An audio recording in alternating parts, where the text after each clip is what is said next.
I shouldn't even got that fired up about it, but you know, to help this simple ass nigga, it's only for the elect, and he's not part of that. Deuteronomy chapter 29, verse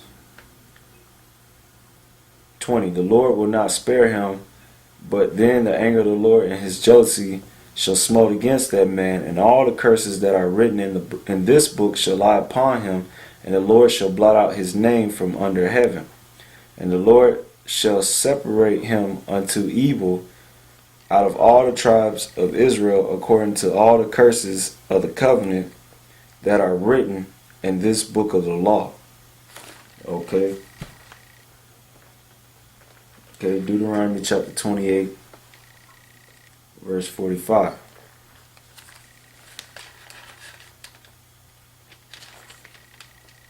It says, moreover, all these curses shall come upon thee, and shall pursue thee, and overtake thee, till thou be destroyed, because thou hearkenest not unto the voice of the Lord thy God, to keep his commandments and his statutes which he commanded thee.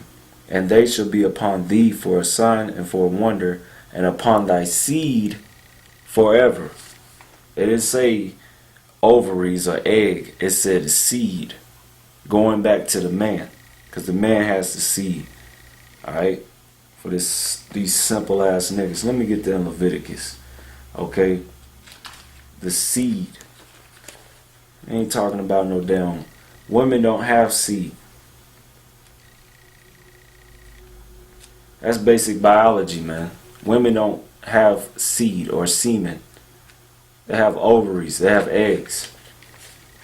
This is Leviticus 15 and 16. If any man's seed of copulation go out from him, then he shall wash all his flesh in water, and be unclean until the evening. Okay, what's a man's seed of copulation? Talking about his semen, his sperm. All right, going back to the Hebrew word zarai, meaning seed. All right, or sperma. That's the Greek word for seed. Okay, men have seed, not women. Fucking retard. So it'll be on the descendants. This how you able to identify who's an Israelite and who's not. They will fit these curses, like the scriptures say. Alright. Daniel's 9 and 14.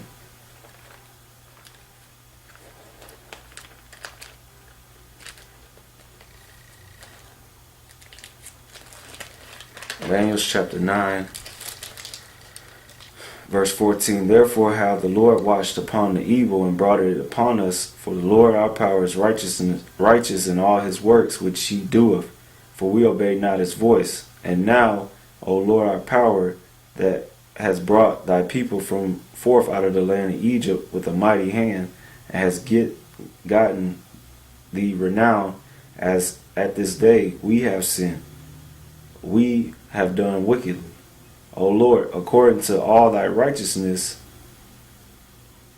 I beseech thee, let thy anger and thy fury be turned. Oh, Salakia. It's not. Oh, excuse me. I was reading too far up. Salakia. Daniel's 9 and 9. To the Lord our power belongeth mercy and forgiveness, though we have rebelled against him. Neither have we obeyed the voice of the Lord our power to walk in his laws, which he set before us by his servants the prophets.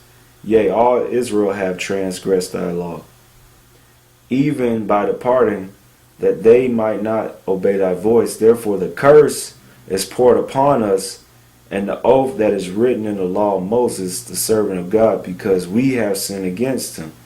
Now I said, all Israel have sinned, or transgress thy laws, which is sin. Okay, tell you that in 1 John 3 and 4, which we can get that real quick.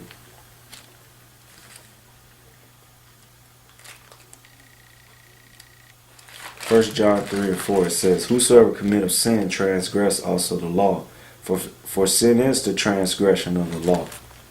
Okay, so right here he's telling you that all Israel transgressed the law, meaning all Israel sinned, and the Lord spoke to the children of Israel by Moses, telling them that if they sin, these curses was going to come on them and their children. Okay, and Daniel affirmed that all Israel sinned. and that the curse have been poured out upon us. Verse 12, Daniel's 9 and 12.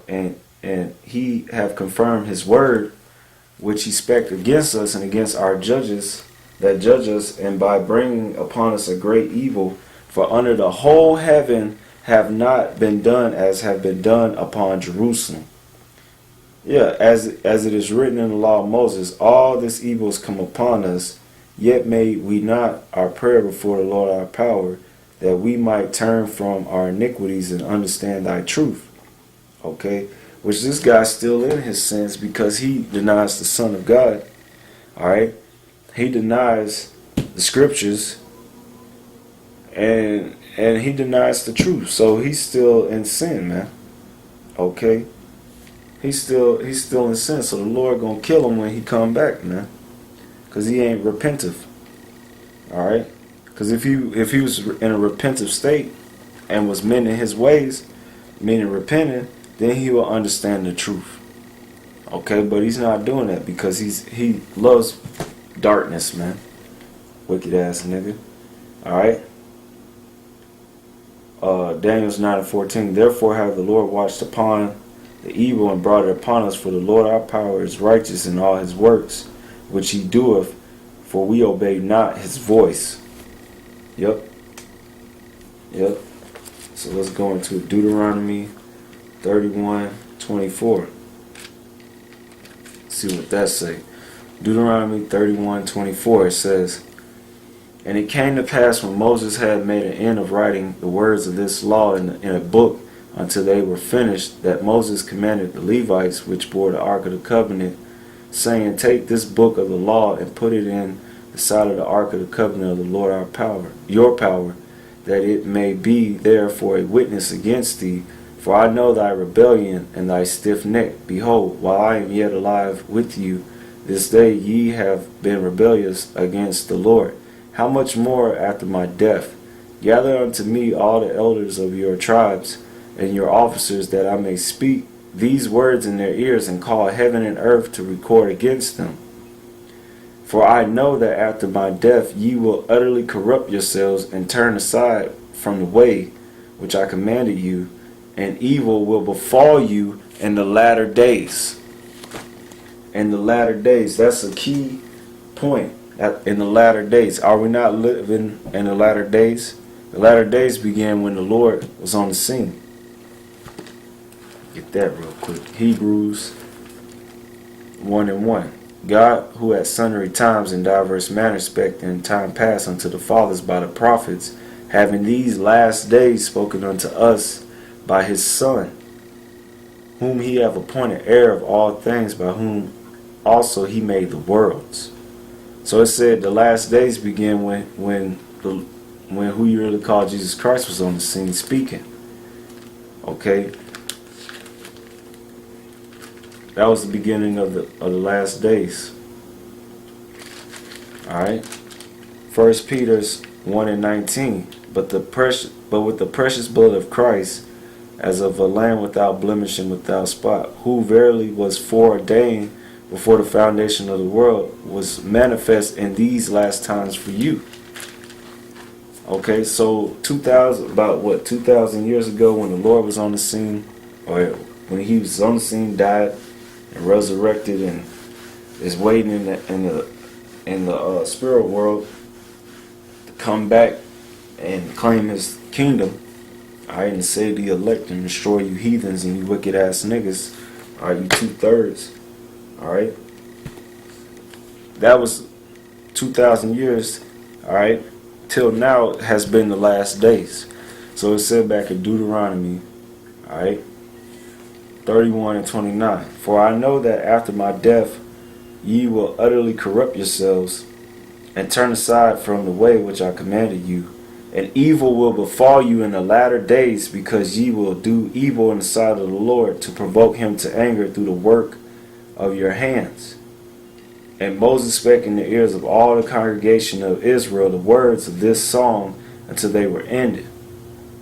So Moses prophesied that curses would come on the children of Israel in the last days. And this is how you're going to be able to identify the children of Israel. in the last day.